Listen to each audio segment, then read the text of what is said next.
So Anthony Davis to the Los Angeles Lakers. Does it make sense? Yes, it makes sense in a sense that every superstar wants to go to Los Angeles, but for the Pelicans, would you really trade one of the best players in the NBA? Would you really do that? Would you trade Anthony Davis for some young talent?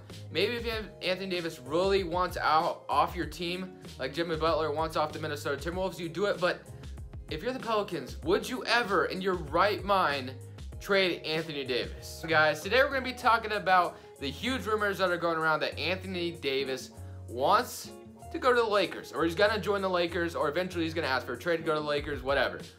Jalen Rose said it, there's been some other reports on it, and today I want to talk about how the Lakers can get Anthony Davis and the one trade that's going to allow them to get Anthony Davis. So let's go ahead and talk about it, guys. Before we talk about Anthony Davis' situation in New Orleans and how the New Orleans Pelicans will most likely handle this whole thing if Anthony Davis were to request a trade, God forbid, for the New Orleans Pelicans, I want to talk about Brandon Ingram and the Los Angeles Lakers. So the Los Angeles Lakers obviously have a very nice young core. They have LeBron James now. They signed LeBron James. Everything's great, right? They signed Lance Stevenson, JaVale McGee, Michael Beasley, the meme squad, whatever else you want to know about the Los Angeles Lakers. That's the team they signed, and they're going to look pretty good. They got Rondo, Lonzo Ball. Enough about the Lakers signings, but we're going to talk about Brandon Ingram in particular. So Brandon Ingram, obviously, is going to have to be a main trade piece if the Lakers were going to trade for Anthony Davis. But the one problem about Brandon Ingram is he's not quite an all-star caliber player just yet. And if you're going to trade a guy that's going to be the best player in the NBA one day potentially, it's obviously gonna have to be for an all-star. You don't just trade Anthony Davis for no reason, or you don't just trade him for nothing, right? I mean, you're gonna want to get something for Anthony Davis regardless if he wants out or not, because you really definitely want to get something for a guy like that. If you're really gonna take that big of a setback, your biggest superstar is going to leave. You're gonna really take a huge setback after he does. You're gonna want to get a superstar, or an all-star, not a superstar necessarily, but an all-star in return. So one thing that's going to have to happen for the Los Angeles Lakers this upcoming season, I don't know when this trade would go down. It probably wouldn't be until the end of next season, in the offseason most likely, or maybe even after that. Maybe later in the offseason, maybe next year's NBA trade deadline, probably not this coming trade deadline. I just don't think it's going to be possible. Brandon Ingram will have to take a massive jump. I mean, a massive jump. He's going to have to basically be an all-star next year. I mean, because really, why would the Pelicans necessarily want Brandon Ingram, showing in his third year that he's not really an all-star yet, especially playing next to LeBron James? I hope Brandon Ingram flourishes playing next to LeBron James. So I think that's something that's going to have to happen. And obviously, like I said, Anthony Davis is no superstar you're just going to trade away for no reason. Anthony Davis has said that he wants to stay with the New Orleans Pelicans throughout his career. But one thing I think that might irritate Anthony Davis just a little bit, I mean, the Pelicans literally probably basically have no cap space at all, like outside of anybody. I mean, they have terrible contracts to Solomon Hill, and then there's some others on the roster. But New Orleans, I think, is going to have to miss the playoffs, or make the playoffs and not make it past the first round, or the second round, or probably not past the first round. I mean, the Pelicans played great last year in the playoffs. We all know that, especially me. I'm a Portland Trailblazer fan. I know they played well. They swept us badly, and the Blazers were the favorites going in. You don't know how disappointed I was, but enough about that. Anthony Davis is going to have to be super frustrated and, just see that this team is not going to build a team around me. So I want to win a championship, and I want to do it now. I'm going to have to get out of here to do it because New Orleans is just failing to put a team around me, and I can't wait forever, correct? I mean, Anthony Davis obviously can't wait forever. It's not like he's old or anything, but in your young years, it would be great to win a championship and not wait till it's like last second and then you're like really pushing for it. Like Jimmy Butler, for instance. I mean, he stayed loyal to Chicago, obviously. I mean, he kind of owes him loyalty for drafting him with the 30th pick and giving him a chance in the starting lineup and all that. I mean, Jimmy Butler proved himself, worked his ass off, don't get me wrong. But, Jimmy Butler now is last second trying to go after a championship. It'd be great to get that out of the way in the beginning, and then the rest of your career you're not so worried about winning rings, because you know how the public just makes the rings like so great. Like if you don't have rings, the public just talks about you a little bit worse if you don't have rings than if you do. So that's why every NBA player chases a ring, obviously, and you always want to win a ring. And then one thing to keep in mind is Anthony Davis has 2 years and $52 million left on his contract, and a player option in the 20 and 21 season. So Anthony Davis is locked up with the Pelicans pretty much for the next 2 to 3 years, depending if he wants to accept that player option, which I bet he would decline because I think he's going to be eligible for like a super max contract. And if I'm Anthony Davis, I'm sure he's going to cash out, definitely take that max. And I think Anthony Davis could be potentially staying with New Orleans on a super max contract, or like I said, being traded before that contract ends up. I don't think Anthony Davis will make it to free agency. I just don't think he's a guy in the market that makes it to free agency. It's like kind of crazy. I mean, LeBron did, for instance, but that was a totally different situation. But like Anthony Davis in his young years right now, I just don't think he'll make it to free agency. I feel like something will get done before he will even get there. So the trade I have. Now, there's one thing I do want to keep in mind as well.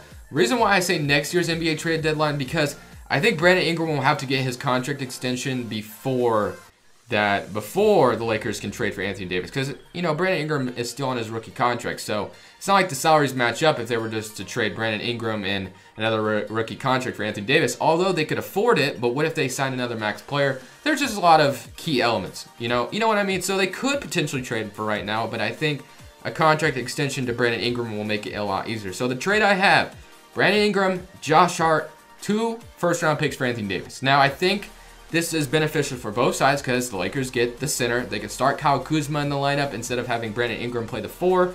And then they can sign maybe Klay Thompson or something like that to be the shooting guard. And then you still have Lonzo Ball, Klay Thompson potentially. They got LeBron James, Kyle Kuzma, and Anthony Davis. And then obviously the reason why the Pelicans would be happy is because they get a starting shooting guard, and then they get a small forward. Hopefully Brandon Ingram is an all-star then. Then you kind of have Josh Hart and Brandon Ingram going for you in the future. So what would these two teams look like? If I plug them in on 2K, would these two teams be good, or would it not work out well for the Pelicans or work out better for the Lakers? Let's find out on 2K if something awesome can happen for the Lakers and the Pelicans.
Thank you guys so much for watching the video. If you guys stuck around to the end, make sure to leave a like. It would be much appreciated. I want to do more of these NBA talk videos, mix in rebuilds and NBA talk videos together, and I want to see your guys' feedback. So if you guys enjoyed the video, make sure to let me know down in the comment section below. And how likely do you think Anthony Davis will end up on the Lakers? But thank you guys. This is Crushables. See you. Peace.